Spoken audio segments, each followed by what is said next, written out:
Bom dia, Pai do Senhor.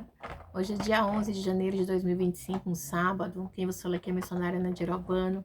Estamos começando mais um momento, João 3,30, que ele cresça, que eu diminua. Como de costume, vamos estar orando e logo em seguida vamos estar passando para a preciosa palavra do Senhor, amém? Meu Deus, meu Pai, em nome de Jesus, nessa noite cantou a presença santa, pedindo perdão pelas minhas falhas, pelos meus pecados que são em número. Eu apresento lar, a família, o ministério, chamado.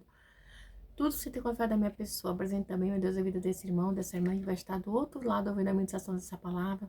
Que o Senhor possa estar indo de encontro, guardando, livrando, libertando, cortando um laço, quebrando um arco, desfazendo toda a obra das trevas. É o que eu te peço nessa hora, em nome do Pai, do Filho e do Espírito Santo de Deus. Amém? Amém? A palavra do Senhor diz aqui em Gênesis 32, Jacó prepara-se para o encontro com Esaú, né? A gente viu que no capítulo anterior ele fugiu de Labão e teve um encontro com Labão, né? Então a gente vê que ele vive fugindo, né? Ele fugiu de Esaú, fugiu do seu sogro, né? Então ele vem assim de uma luta assim terrível, né? De fugir, né? Mas pela misericórdia, Deus ele sempre restaura as situações ali de Jacó. Mas como de costume, né? Antes de entrar na palavra, a gente vai estar orando. E logo em seguida a gente vai para a palavra do Senhor, amém? Meu Deus, meu Pai, em nome de Jesus, nessa hora na tua presença santa, pedindo perdão pelas minhas falhas, pelos meus pecados que são em número. Eu apresento meu lar, a família, o ministério, o chamado, tudo se confia da minha pessoa. Apresento também, meu Deus, a vida desse irmão, dessa irmã que vai estar do outro lado ouvindo a ministração dessa palavra. Que o Senhor possa estar indo de encontro, guardando, livrando, libertando, cortando o laço, quebrando o arco, desfazendo toda a obra das trevas. É o que eu te peço nessa hora, em nome do Pai, do Filho e do Espírito Santo de Deus. Amém? A palavra está assim, Jacó prepare-se para o encontro com Esaú. Jacó também seguiu o seu caminho e os anjos de Deus vieram ao encontro dele. Quando Jacó os avistou, disse, este é o exército de Deus, por isso deu àquele lugar o nome de Manaim. Então, Jacó, os anjos do Senhor o seguem. Vamos orar? Meu Deus, meu Pai, em nome de Jesus, essa é a sua santa e preciosa palavra do momento João 3,30. Nessa hora, meu Deus, a missionária Nadir, peço que eu diminua, que o Senhor cresça, que eu não fale aquilo que eu quero, somente aquilo que o Senhor vai falar aos nossos corações, em nome do Pai, do Filho e do Espírito Santo de Deus. Amém? Então, diz assim, no 32, Jacó prepare-se para o encontro com Esaú. Jacó também seguiu seu caminho e anjos de Deus vieram ao encontro dele. Quando Jacó os avistou, disse, este é o exército de Deus, por isso deu àquele lugar o nome de Manaim. Jacó mandou chamar mensageiros adiante dele e seu irmão Esaú, na região de Seir, território de Edom. Ele lhes ordenou, vocês dirão o seguinte ao meu senhor Esaú. Assim diz o seu servo Jacó, morei na casa de Labão e com ele permaneci até agora. Tenho bois, jumentos, ovelhas e cabras, servos e servas, e envio agora essa mensagem ao meu senhor para que me recebas. Então, a gente vê que ele vai com uma humildade, né? Que ele vai quebrantado, que ele volta assim, uma outra pessoa, né? Tentando reconhecer o seu erro, né? Depois de tudo ali que aconteceu, né? E detalhe, a gente vê que o anjo de Deus estava com ele, né? Todo o tempo, né? Diz assim, no Jacó também seguiu o seu caminho e o anjo de Deus e anjos de Deus vieram ao encontro dele, né? Então, Deus sempre estava com Jacó, né? Porque Jacó era, como eu posso dizer, era o último patriarca, né? Qual Deus tinha uma promessa, né? E ele tinha medo ali de encontrar com seu irmão Esaú devido todo o ocorrido da mágoa, dos sentimentos, dos ressentimentos que Esaú tinha de ter sido roubado, de ter sido enganado, tanto por ele como por sua mãe. E aí, a gente vê, né, que ele pede, né, para seus empregados na frente falar que o servo dele estava indo, ele se via como servo, né, na humildade. Vamos continuar. E ele fala assim, o teu servo, ou seja, a humildade dele, né, que ele queria, tava ali cortesã, uma cortesia com humildade, né, para com Esaú. A gente vê também que, aí diz assim, não sei, quantos mensageiros voltaram a Jacó disseram-lhe, fomos até seu irmão Esaú, e ele está vindo ao seu encontro com 400 homens. Então, quando ele... Nossa, 400 homens, não vai sobrar ninguém aqui, né? Então, ele já imaginou que haveria uma guerra. 400 homens? Caraca, mano. E ele já pensou que ele vinha vingar-se. Outra vez ele tomou-se... como eu posso dizer? Vamos voltar aqui para me dar um feedback aqui, né? Então, encheu-se de medo e foi tomado de angústia. Então, dividiu em 2 grupos todos os que estavam com ele, bem como as ovelhas e as cabras, os bois e os camelos. Então, ele ficou angustiado, ele teve medo, sentimento de medo, né? As consequências dos nossos pecados nos causam medo. Muitas vezes são sentimentos que afloram na nossa vida, que é só a mão de Deus, né? E aí, esse sentimento tomou conta de Jacó, né? 400 homens, assim, como assim? Ele vai vir destruir, ele vai me matar, né? E aí a gente vê que, aí diz assim no 8, pois assim pensou, se Esaú vier e atacar um dos grupos, o outro poderá escapar. Então ele divide a família dele, vou mandar Leia de um lado e Raquel do outro, né? Porque se destruir uma família, ainda tem uma outra. E aí no 9, diz assim, então orou, olha, aí ele ora a Deus, é muito lindo, porque diz assim, no 9, então Jacó orou, Deus de meu pai Abraão, Deus de meu pai Isaque, e Senhor, que me disseste, volte para a sua terra, para onde seus parentes eu farei prosperar. Então, peraí, Deus, o Senhor tá mandando eu voltar. O Senhor mandou eu voltar para Canaã. Aí eu tô chegando, Isaú, meu irmão, eu bando, né, meus servos em sinal de paz, e Esaú me veio com 400 homens de guerra. Não entendi, o Senhor mandou eu voltar. Eles vão destruir a minha família? Meu amorzinho, né? Então, você vê a situação de Jacó. Vamos continuar aqui. No 10. Não sou digno de toda a bondade e lealdade com que trataste o teu servo. Quando atravessei o Jordão, eu tinha apenas o meu cajado, mas agora possuo 2 caravanas. Livra-me, rogo-te das mãos do meu irmão Esaú, porque tenho medo que ele venha. Então, ele tem medo, né? Que ele venha nos atacar, tanto a mim como as mães e as crianças. Pois tu prometeste que esteja esteja certo de que eu farei prosperar e farei os seus descendentes tão numerosos como a areia do mar, e não se pode contar, né? Então, a oração dele foi uma oração de confirmação do que Deus havia prometido, tá? Então, ele faz essa oração. Em 32. Eita, Deus. 32, do versículo 9 ao 12.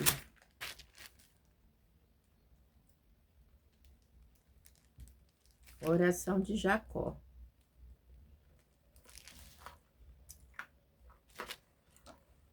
Uma oração aonde ele fala com Deus, né? Relembra ali das promessas de Deus para com a vida dele. Tremendo, né? Então, ele orou, né? Depois de Betel ali, a primeira oração que ele tem. Então, ele o medo dele de que venha acontecer uma desgraça, né? No meio de seus descendentes. Então, a gente vê aqui que na oração de Jacó, ele lembra de Deus as promessas, né? Você não mandou, você não falou pra mim sair lá pra ir pra Canaã e meu irmão vai me matar? Tipo assim, oração. Então, a gente vê, né? Que Deus tinha feito uma promessa pra ele, que os descendentes dele seriam tão numerosos como a areia, né? Do mar. Então, ele lembra dessa promessa pra Deus, né? Então, a gente vê que no 13, assim, depois de passar ali a noite, escolheu entre seus rebanhos um presente para o seu irmão Esaú. 200 cabras e 20 bodes, 300 ovelhas e 20 carneiros e 30 fêmeas de camelo com seus filhotes, 40 vacas e 10 touros, 20 jumentos e 10 jumentos. Colocou cada rebanho sob o cuidado de um servo e disse-lhe: vão à minha frente e mantenha certa distância entre um rebanho e outro. Aí ele diz também assim: ao que ia à frente, deu a seguinte instrução: quando meu irmão Esaú encontrar-se com você, ele pergunte a quem você pertence, para onde vai e de quem é todo este rebanho à sua frente. Então ele falou assim: ó, vai lá, né? Vai na frente, né? E fala: se você encontrar meu irmão antes de mim, diga, né? De quem é e tudo direitinho, né? Fala assim, né? Que é.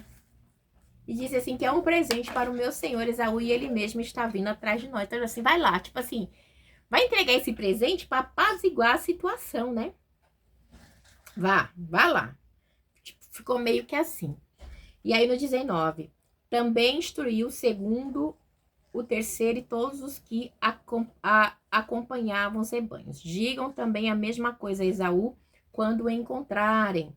E acrescente, teu servo Jacó está vindo atrás de nós. Porque pensava, eu o apaziguarei com esses presentes que estou enviando antes de mim. Mais tarde, quando eu vir, talvez me receba. Então, sempre, né? A gente vê que aqui é sempre ele tentando, né, com as suas próprias mãos, né? Com a sua própria força. E seguir à sua frente, ele, porém, passou a noite no acampamento. Então, Jacó sempre, né?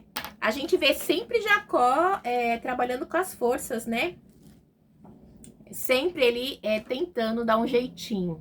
E aí diz assim, aí no 12, isso aqui foi antes dele lutar com Deus e antes de seu nome ser mudado para Israel, tá? Vamos lá no 33, no 32, 22. Jacó luta com Deus. Naquela noite, Jacó levantou-se e tomou 2 mulheres, suas 2 servas e seus 11 filhos para atravessar o lugar de passagem do Jaboque. E aí diz assim no 23, é muito interessante essa passagem, né? Porque ele tem planejado tudo, como ele vai ser o encontro do irmão dele, né? Mas ali Deus muda totalmente a história de Jacó, tá? Porque acontece o quê? No 23, depois de havê-lo feito atravessar o ribeiro, fez passar também tudo que possuía, tudo que ele possuía, né? Passou ali o ribeiro. Isso é muito interessante, né? E diz assim no 24, e Jacó ficou sozinho. Tem coisas, igrejas, na minha vida e na sua, que a gente tem que ficar sozinho. A história, minha e sua, tem que ser resolvida sozinha, tá? Ficou sozinha, muito lindo. Então veio um homem que se pôs a lutar com ele até o amanhecer. Então este homem veio e começou a lutar com Jacó, né? Quando? Quando ele estava sozinho. Por quê? Tem lutas minha e sua que é só eu, você e Deus, tá? Que tem que fluir, que tem que ser eu e você. É lutas internas, é sentimentos, é questões, bagagens que a gente traz do passado que a gente tem que resolver, né? Que a gente não pode ficar procrastinando a vida toda, né? E aí diz que ele ficou sozinho, né? Como ele ficou em Betel também. E o próprio Deus ali, em forma de um anjo, né? O próprio Deus ali, né? Pôs-se a lutar com ele. E é algo tremendo, igreja, Arabanda Sul de Comanai, né? Que o próprio Deus lutou com ele ali, Jacó, sabe? E não parava, e Jacó insistia, porque Jacó ele era persistente, né? Ele tinha essa qualidade de persistir, ele não desistia, tá? Então ele fez o quê? Ele teria que lutar com Deus, né? Por quê? Porque Deus tinha na mão o destino dele, Deus, né? Então a gente tinha que entender que era Deus que estava no controle da vida dele, não ele. Simples assim. Então, como não poderia dominá-lo, tocou ali na coxa, ali na sua articulação, né? E ali ele ficou ferido. Detalhe, né, que a gente sabe que até os dias de hoje, né, o povo de Israel não come coxa, né? Essa parte aí do músculo da coxa, né? E deixou claro que podia incapacitar. Oi, amor. E aí, então a gente vê que Jacó ele veio de um contexto onde ele sempre resolvia tudo na força do braço, né? Não, eu vou fazer daquele jeito assim, eu vou falar. Deus vai mostrar para ele que não, Jacó, esse momento aqui é eu e você. Porque eu tenho com você é muito grande, né? Na sua oração, você não lembrou? Que eu tinha te falado que da promessa da multidão? E aí continuou. E aí diz assim no 24. E Jacó ficou sozinho, então veio um homem que o pôs a lutar com ele até o amanhecer. Quando o homem viu que não poderia dominá-lo, tocou na articulação da coxa de Jacó, de forma que ele deslocou a coxa enquanto lutava. Então o homem disse, deixe-me ir, pois o dia já desponta. Mas Jacó lhe respondeu, não te deixarei ir, a não ser que me abençoe, né? Então Jacó, não, você não vai embora, não. Não, Deus, você vai ficar aqui até me abençoar. Deus, eu preciso de uma bênção, né? E o homem lhe perguntou, qual o seu nome? Olha, e respondeu, Jacó. Então disse o homem, seu nome não será mais Jacó, mas sim Israel, porque você lutou com Deus e com homens e venceu, né? Então você venceu. E mais, prosseguiu Jacó, peço-te que digas o teu nome, mas ele respondeu, por que pergunta o meu nome? E o abençoou ali. Então, Jacó, né? Mas ele respondeu, por quê? Né? Jacó chamou aquele lugar Peniel, pois disse, vi a Deus face a face e todavia minha vida foi poupada. Então, ele teve um encontro com Deus e Deus mudou a vida dele, mudou o nome dele, mudou a história de Jacó, né? É aí onde começa o povo de Israel, né? Aí vem as 12 tribos, que é o povo de Israel de hoje, né? O Israel eleito por Deus ali, que está no centro da terra, né? A qual Jerusalém foi reconhecida como capital por Donald Trump. É esse Israel, tá lá. No 31. Ao nascer do sol, atravessou Peniel, mancando por causa da coxa. E aí diz assim, por isso, né? Por isso, até o dia de hoje, os israelitas não comem o músculo ligado à articulação do quadril, porque nesse músculo Jacó foi ferido. Então, houve um encontro, né? Houve uma mudança, ele esteve face a face com Deus, seu nome foi mudado, e agora começa uma nova história, né? Agora a gente vai ver como vai ser o encontro dele com o irmão amanhã, tá bom? Porque ele teve um encontro com Deus e ali a sua história muda, o seu nome muda. Não é mais Jacó enganador, agora é Israel, pai de multidões. Deus abençoe, fica na paz.